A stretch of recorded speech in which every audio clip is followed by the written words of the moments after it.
अब हमारे पास जो ग्रुप होमोमॉर्फिज्म की फर्स्ट थ्योरम है, if a map f from G to G dash is homomorphism. वो कह रहा है ये जो मैपिंग है आपको, ये होमोमॉर्फिज्म डिफाइंड है। ई जो है अगर वो लेफ्ट साइड की आइडेंटिटी है, ई डैश जो है वो राइट साइड के ग्रुप की आइडेंटिटी है, तो f of e equal to E dash होगा। ये हमने प्रूफ करना है। Where e is identity element of G and e dash is identity element of G dash. और f of A inverse equal to F of A whole inverse for all a belongs to G. तो यहाँ पे ये क्या कह रहा है कि मान लो अगर आपके पास ये एक ग्रुप है जी, इसकी आइडेंटिटी है ई, ये ग्रुप है जी डैश, इसकी आइडेंटिटी है ई डैश।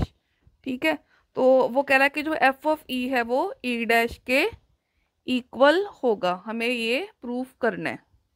तो ये कह रहा है कि जो ई की इमेज होगी वो ई डैश होगी, और अगर यहाँ पे कोई एलिमेंट ए इनवर्स है, ठीक है, तो उसका जो उस पे जो एफ, उसकी इमेज क्या होगी, उसके एलिमेंट की, उसके इमेज का इनवर्स, एफ ऑफ ए का इनवर्स। अगर इधर ए इनवर्स पड़ा है उस पर हम एफ लगाएंगे तो एफ ऑफ ए इनवर्स क्या होगा, उसकी इमेज एफ ऑफ ए का होल इनवर्स के इक्वल।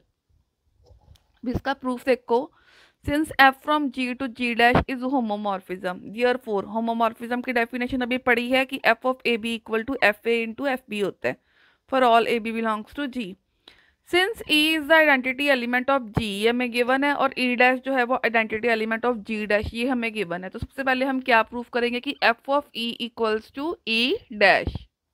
अब हम अगर एफ ऑफ ई लेते हैं, ई क्या है हमारे पास, आइडेंटिटी, तो ई को ई से मल्टीप्लाई करो, जैसे 1 इंटू 1 1 ही होता है, तो वो भी आइडेंटिटी ही आता है।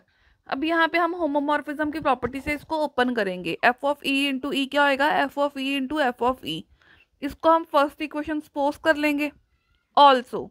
अब हम राइट साइड के इमेज सेट की बात करते हैं। एफ ऑफ ई, मान लो कि राइट साइड की जो आइडेंटिटी है वो है ई डैश, तो ई डैश को अगर आप एफ ऑफ ई से मल्टीप्लाई करोगे तो वापस वो एफ ऑफ ई आएगा। ठीक है, इसको इस साइड लिख दो, इसको इस साइड लिख दो। Second equation, first and second, first की जो ये इधर एफ ऑफ ई है, इधर भी एफ ऑफ ई है, दोनों की लेफ्ट हैंड साइड इक्वल है, तो फिर राइट हैंड साइड को भी इक्वल होना पड़ेगा। ठीक है, F of e into F of e equal to F of e into e dash आ गया।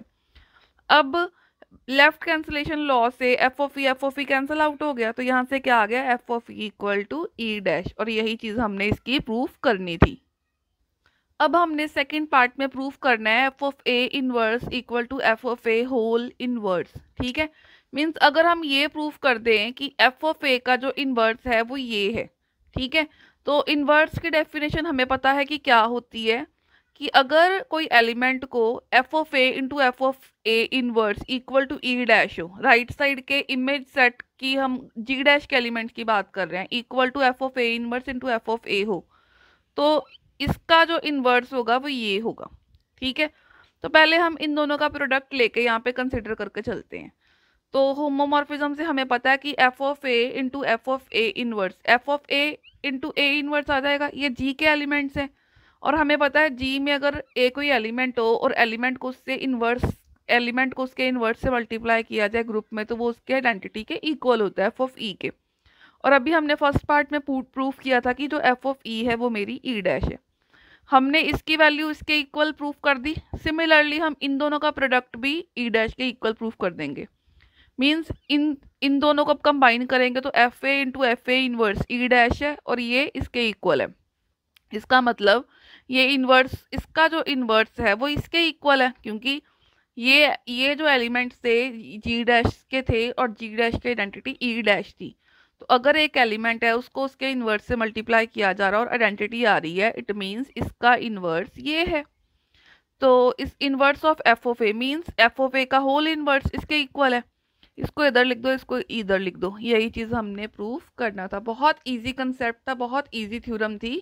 Thank you.